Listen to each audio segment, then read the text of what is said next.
ეს საქმე თავისი მასშტაბით არის საკმაოდ დიდი და კომპლექსური. მასში არის თავმოყრილი მთელი რიგი პრობლემები, რაც წარმოადგენს საკმაოდ რაც ქმნის საკმაოდ მძიმე სურათს იმის შესახებ თუ რაც არის ქვეყანაში, იმიტომ რომ ის ბრალდებები და ბრალდებების კასკადი, რაც არის გიორგის წინააღმდეგ წარდგენილი, ის განაჩენი, რომელიც იყო გამოტანილი მათ შორის, რომლითაც 11 წელი მიესაჯა იმ კონკრეტულ საქმეზე, რომელიც ბიტკოინების საქმის სახელით არის ცნობილი, ვერ უძლებს ვერავითარ კრიტიკას და ეს საქმე, ისევე როგორც სხვა წყება საქმეების, რომლებიც მის წინააღმდეგ არის აღძრული, წარმოადგენს პირადი შურისძიების ნათელ დადასტურებას და ამ საქმეების უკან არ დგას არავითარი მართლმსაჯულების ინტერესი. ამ საქმეების უკან არ დგას ინტერესი იმის, რომ დანაშაულია ჩადენილი, დანაშაული უნდა იქნეს გამოძიებული და მართლმსაჯულება უნდა აღსრულდეს. ეს ინტერესი არ დგას. დამკვეთად დღეს ბაჩიაშვილმა დაასახელა ბიძინა ივანიშვილი და მინდა რომ ამ თემაზე ვისაუბროთ უფრო დეტალურად, რაც დღეს მოვისმინეთ. ანრი ოხანაშვილი იყო ჯერჯერობით დღეს დასახელებული ერთადერთი. შეუძლია თუ არა მას სხვა პირების დასახელებაც და მოვისმენთ თუ არა შემდგომ სხდომებზე სხვა სახელებს და გვარებსაც. თუ ეს ერთადერთია, რომელიც მან ამოიცნო.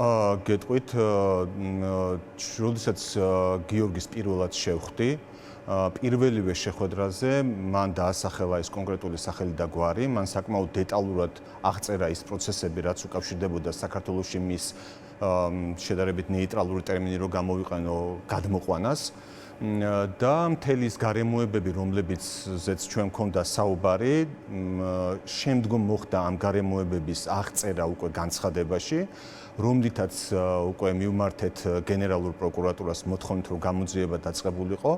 გიორგის საკმაოდ კარგად ახსოვს და დეტალურად შეუძლია აღწეროს ის მოვლენები, რაც ვითარდებოდა საქართველოში მის ჩამოყვანამდე, ბოლო რამდენიმე დღის განმავლობაში.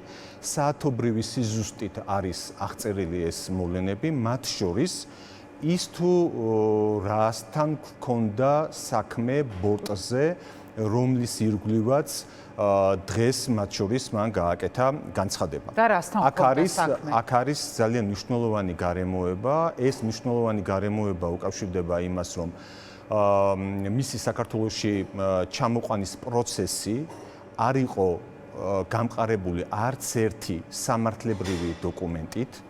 ადგილი არ ქონდა არც დეპორტაციას შესაბამისი ქვეყნიდან, ადგილი არ ქონდა არც ექსტრადირებას და ეს იყო სამართალს მიღმა არსებული პროცესი, მაშინ როდესაც სამართლებრივი სახელმწიფო სწორედ იმით უნდა გამოირჩეოდეს და ეს მისი ვალდებულებაა, რომ ის იყოს კანონით შეზღუდული და მისი ნებისმიერი საქმიანობა ხორციელდებოდეს კანონიერების ანრი ოხანაშვილის გარდა ასახელებს თუ არა ის ვინმეს და მოვისმენთ თუ არა ამ გვარებს დასახელებს. არის თუ არა მისთვის ბორტზე იმყოფებოდა მე იმ ფარგლებში, რა ფარგლებში შემიძლია რომ ინფორმაცია მოგაწოდოთ, ამით ვარ შეზღუდული, მიუხედავად იმისა, რომ ცხადია გაცილებით მეტი ინფორმაცია მაქვს მისგან. ბორტზე იმყოფებოდა 5 ადამიანი, მათ შორის მან სწორედ ის დაასახელა პირველივე შეხვედრის დროს, ასევე არის სხვა პიროვნება, 3 ადამიანის ამოცნობა მას შეუძლია ნამდვილად ამ 5 პიროვნებიდან.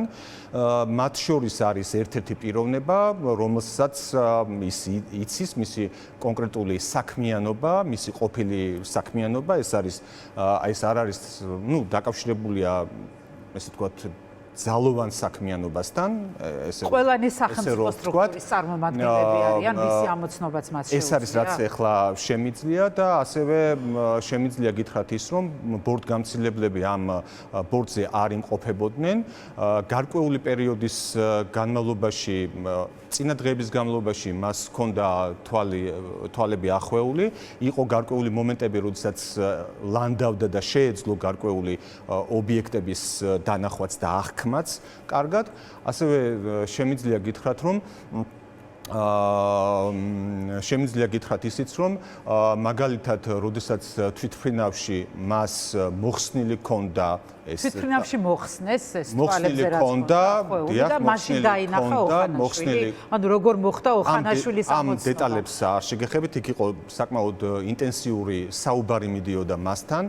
მთელი ამ გზავრობის განმავლობაში და ამ დროს მას უკვე იმ მომენტში, როდესაც პილოტი უნდა შესულიყო საპირფარეშოში, მას თავზე ჩამოაცვეს ტომარა, რომ ვიზუალური კონტაქტი მასსა და პილოტს შორის არ შემდგარიყო. მოკლედ, ეს არის გარემოებები და გარემოებათა წყება, ესე ვთქვათ, რომლებზეც არის საუბარი და მე სწორედ ამაზე მინდა რომ აქცენტი გავაკეთო. იმ განცხადებაში, რომელთაც მოთხოვნილი არის გამოძიების დაწყება და ერთი მნიშვნელოვანი გარემოება ასევე აქვე მინდა ვთქვა, მიუხედავად იმისა, რომ გამოძიება გასაგებია რა შეიძლება იყოს, ვთქვათ, მოლოდინი ამ გამოძიების მიმართ, გიორგიმ დააფიქსირა ამ განცხადებაში მისი პოზიცია, რომ ის მზად არის გამოიკითხოს და სრული დეტალური ამომწურავი ინფორმაცია მისცეს ყველა იმ საკითხის შესახებ, რომელზეც განცხადებაში არის საუბარი. ეს არ არის რეზუმირებული, თუმცა რა თქმა უნდა ეს არ არის სრული და ამომწურავი და აქვე მინდა ყურადღება გავამახვილო ერთ მნიშვნელოვან ფაქტზე, რომ ამავე განცხადებაში ჩვენს მიერ დაყენებული არის გადაუდებელი საგამოძიებო მოქმედებების ჩატარების შესახებ მოთხოვნა და არის 2 ათეული ასეთი გადაუდებელი საგამოძიებო მოქმედების მოთხოვნა დაყენებული. ამავდროულად და ესეც არის მნიშვნელოვანი, რომ 2 დღის წინ მივმართეთ სხვადასხვა უწყებებს, მათ შორის Georgian Airways, რომლის ბორტიც ეჭვმიტანილი არის გატაცებაში და რომელიც ახორციელებს ფრენებს ევროპის მიმართულებით.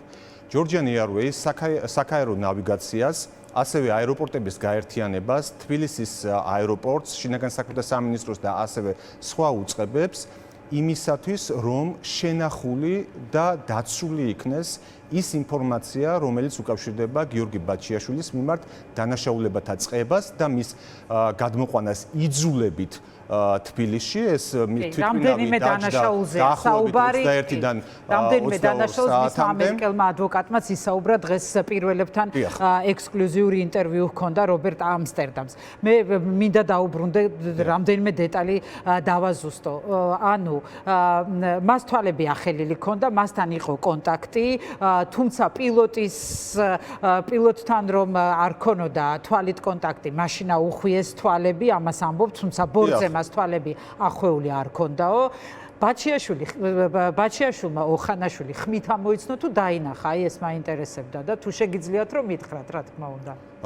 მე ესეთი ფორმულირებით შეკითხვა მისთვის არ დამისვენს, მაგრამ რამდენადაც მან ეს ინფორმაცია გადმოსცა, ეს იყო პირადი კონტაქტი. დიახ. პირადი კონტაქტი. კი ბატონო. რაც შეეხება ეს დეტალებს იმის შესახებ, რა მომენტში ქონდა მას თვალი ახვეული, რა მომენტში არა, ეს ახსოვს ძალიან ისეთ სკრუპულოზურად და დეტალურად და სწორედ ამიტომ არის მნიშვნელოვანი მისი გამოკითხვა, რომ მან მიაწოდოს როგორც თვითმხილველმა პირველმა პირმა ინფორმაცია ამ გარემოებების შესახებ. მას ასევე ძალიან კარგად ახსოვს მარშრუტიც, როგორ მოხდა მისი გადაადგილება თბილისის აეროპორტიდან სუსის და მთელი ის გარემოებები, რომლებიც არის ასევე აღწერილი მის განცხადებაში. ვიმყოფები ჯოჯოხეთში და ტერორშიო, ასეთი ფრაზა თქვა ეს გიორგი ბაჩიაშვილმა, როგორია მისი მდგომარეობა, ხომ არ არის ციხეში მასზე ზეწოლა, ან რაღაც ისეთი ვითარება, სადაც გაუსაძლისია ყოფნა, ამაზე რა შეგიძლიათ? ჩვენი მიზანი არ არის და არც პროფესიული ეთიკა არ მაძლევს ამის უფლებას, რომ ვთქვა ის, რაც არ არის. გიორგის არ დაუსახელებია რაიმე შემთხვევა მასზე ზეწოლის საქართველოში სასჯელ აღსრულების დაწესებულებაში შევიწროების თუ არ ჩავთვლით იმ ფაქტს, რომ თავად ის, რომ ის არის უკანონო მსჯავრდების მსხვერპლი, ეს არის ყველაზე დიდი ზეწოლა, რაც კი შეიძლება არსებობდეს. სხვა მხრივ ამ ეტაპზე დამატებითი ასეთი გარემოების შესახებ მის მიერ ჩვენთვის ადვოკატებისთვის ნათქვამი არ იყო. ჩვენ ცხადია ფაქტობრივად ყოველდღიურ რეჟიმში, ყოველ მეორე დღე შევდივართ მასთან, გვაქვს ინტენსიური კონტაქტი და რა თქმა უნდა, საკმაოდ მაღალი ყურადღების საქმეც არის და ჩვენც საკმაოდ ყურადღებით ვადენოთ თვალყურს მის მდგომარეობას. თქვენ რამდენჯერმე ახსენეთ გამოძიება და რომლის დაწყების იმედით სავარაუდოდ გაქვთ, მაგრამ აი ამ მთელ ამ დარღვევებთან დაკავშირებით, იგივე მის გატაცებასთან დაკავშირებით და ასე შემდეგ. რა იქნება თქვენი შემდგომი ნაბიჯები? დღეს გაიჟღერა ასევე და მე მგონი ადრეც მაქვს ეს მოსმენილი, რომ ევროსასამართლოში წავა ეს საქმე. აი რას აპირებთ, როგორ აპირებთ და როგორ ფიქრობთ, რამდენად რეალურია, რომ მოხდება სიმართლის დამტკიცება ბაჩიაშვილთან დაკავშირებით ამ სასამართლოს პირობებში. ჩვენ გვაქვს საკმაოდ ახლო მდგომი, ესე ვთქვათ, საქმე, რომელიც ბაჩიაშვილის საქმეს ფაქტობრივი გარემოებებით ბევრი თვალსაზრისით შეიძლება რომ საერთო ვიპოვოთ, მიუხედავად იმისა, რომ აქ ახლა მასშტაბები აბსოლუტურად სხვა არის, თვითმფრინავით გატაცება, მე მხედველობაში მაქვს ავგან მუხთარლის საკითხი, ანალოგიური საკითხი და სხვა შორის იმ საქმეშიც ესე იყო, რომ მწვანე ზოლში აღმოაჩინეს ესეთი ოფიციალური ვერსია იყო ეს ადამიანი. და ეს რაღაც ტიპის კლასიკად იქცა უკვე. თვალების ახვევაც კლასიკად. და ასე შემდეგ და ასე შემდეგ ეს საქმე იყო ადამიანის უფლებათა ევროპულ სასამართლოში. ევროპულმა სასამართლომ დაადგინა კონვენციის დარღვევა იმ ნაწილში, რაც უკავშირდებოდა ეფექტიანი გამოძიების ჩატარების არარსებობას საქართველოს მხრიდან. თუმცა ისიც უნდა ითქვას, რომ ევროპულმა სასამართლომ არ დაადგინა დარღვევა არსებით ნაწილთან დაკავშირებით. თქვენ აპირებთ, რომ ამ საქმეზე მიმართოთ ევროპულ არ მაქვს გაცხადებული ამის შესახებ რა პოზიცია შეიძლება გქონდეს, რა სტრატეგია შეიძლება გქონდეს. არის ბევრი მთელი რიგი საკითხები, რომელიც რომელიც დამუშავების ქვეშ არ არის, თუმცა მინდა გითხრათ, რომ დაცვის მხარე მიმართავს ყველა მის ხელთ არსებულ რესურსს იმისათვის, რომ როგორც შიდა ინსტანციებში იყოს ეს კორექტულად და კარგად გავლილი, ასევე საერთაშორისო კუთხით, რაც ჩემი სპეციფიკაა. რაში გაიცვალა გიორგი ბაჩიაშვილი? დღეს თუ გაქვთ ამ კითხვაზე პასუხი, როგორ მოხდა მისი გატაცება აბუ-დაბიდან და თბილისში დაბრუნება და რაში გაიცვალა? ამაზე ბევრი ვერსია იყო, იგივე პოლოლიკაშვილის თანამდებობა. მე თქვენ არ გთხოვთ ეხლა რა თქმა უნდა რაღაც პოლიტიკურ შეფასებას, მაგრამ თუ გაქვთ თქვენ ამაზე პასუხი და თუ შეგიძლიათ მითხრათ. მე შემიძლია გითხრათ ის, რომ ამ ეტაპზე ამ საკითხზე ვერ ვისაუბრებ და ეს არ არის საკითხი, რომელზეც მე ფაქტობრივად, რა ვიცი, ფაქტობრივად სამართლებრივ ნაწილს, რაც უკავშირდება ამ საქმის სამართლებრივ ნაწილს, ისინი რა თქმა უნდა ჩემთვის არის ცნობილი.